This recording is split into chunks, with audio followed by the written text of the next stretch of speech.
Our final witness is Becky Gerritson, president of the Wetumpka Tea Party in Alabama. Ms. Gerritson, you're recognized for 5 minutes. Good morning. Thank you for inviting me to be here today.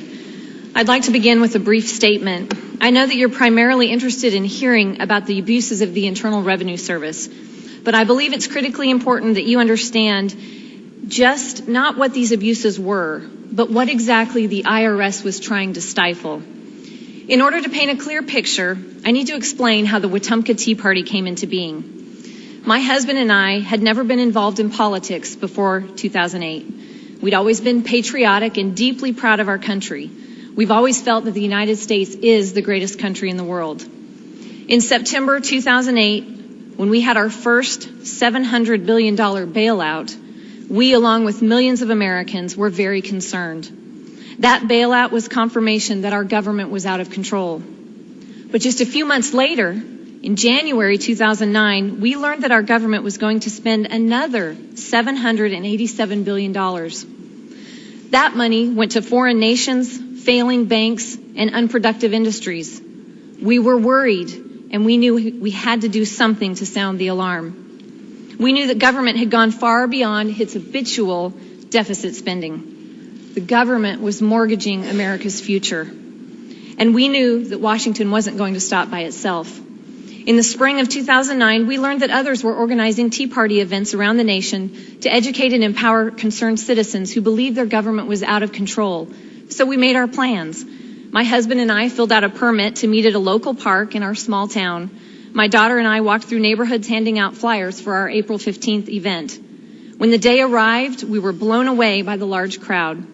A few politicians came also, but they didn't speak. We wanted to give ordinary citizens the chance to speak their concerns. Our event had no party affiliation. I could not tell you if the attendees were Republicans, Democrats, or Independents. It didn't matter. The only political notion expressed was one that we collectively felt, that our representative government had failed us. And that was the birth of the Wetumpka Tea Party. There are no dues, no price for membership. Our events are mostly educational. Whatever expenses are incurred are paid from donations, by donations and T-shirt sales. In Wetumpka, we are patriotic Americans. We peacefully assemble.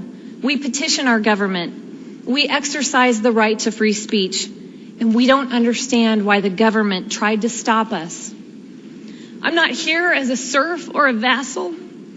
I'm not begging my lords for mercy. I'm a born free American woman, wife, mother, and citizen. And I'm telling my government that you've forgotten your place. It's not your responsibility to look out for my well-being and to monitor my speech. It's not your right to assert an agenda. Your post, the post that you occupy, exists to preserve American liberty. You've sworn to perform that duty, and you have faltered. The abuses I will discuss today occurred on your watch, and it's your responsibility to make sure it doesn't happen again. Here are the facts of my case. We applied for a 501c4 in October 2010. Our $850 application fee was cashed 7 days later. We received a letter from Robert Cho dated November 2nd, 2010, stating that our application and our user fee payment had been received. It also stated that we should be expecting to hear from someone within 90 days. However, the IRS did not initiate any contact with us for another 459 days. That was when I received a letter from the Cincinnati office dated February 3rd, 2012. That letter stated that they could not process our application until we completed the enclosed questionnaire, which requested approximately 90 pieces of additional information about our organization. The questionnaire stated that if the additional information was not returned by February 24th, our case would be closed. The demands for information in the questionnaire shocked me as someone who loves liberty and the First Amendment. I was asked to hand over my donor list, including the amounts that they gave and the dates on which they gave them. 501c4 organizations do not have to disclose donor information. I knew that. Why don't they? Among the demands that I found alarming and inappropriate were, they wanted me to identify all of my volunteers. They wanted to know if any of our donors or volunteers had run or would be running for office in the near future. Remember, this was the 2012 election cycle. They wanted us to identify the office they would be running for.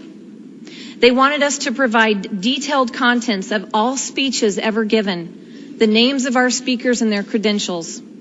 They wanted copies of written communications and contents of all other forms of communications to any legislative body, including my own representative.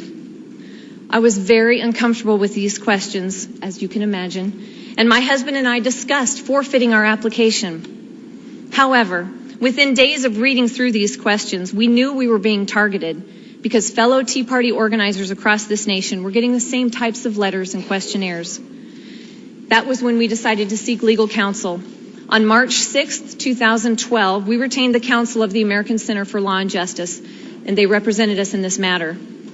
2 weeks later, I received a letter from Lois Lerner, dated March 16, 2012, asking that I provide the previously requested information. 4 months later, we received a letter dated July 9, 2012, stating that we had been approved to receive our tax exemption. This was 635 days after we applied. In conclusion, the Wetumpka Tea Party filled out a complete application. Our organization fell within the boundaries of receiving a 501c4 status. Yet, our application was singled out solely because we had Tea Party in our name. Government agents made invasive and excessive demands for information they were not entitled to. Congressman Camp and members of this committee, this was not an accident. This is a willful act of intimidation to discourage a point of view. What the government did to our little group in Wetumpka, Alabama is un-American. It isn't a matter of firing or arresting individuals. The individuals who sought to intimidate us were acting as they thought they should in a government culture that has little respect for its citizens. Many of the agents and agencies of the federal government do not understand that they are servants of the people. They think they are our masters, and they are mistaken. I'm not interested in scoring political points. I want to protect and preserve the America that I grew up in. The America that people cross oceans and risk their lives to become a part of. And I'm terrified it is slipping away. Thank you. Thank you very much. Thank you, Ms. Gerritson.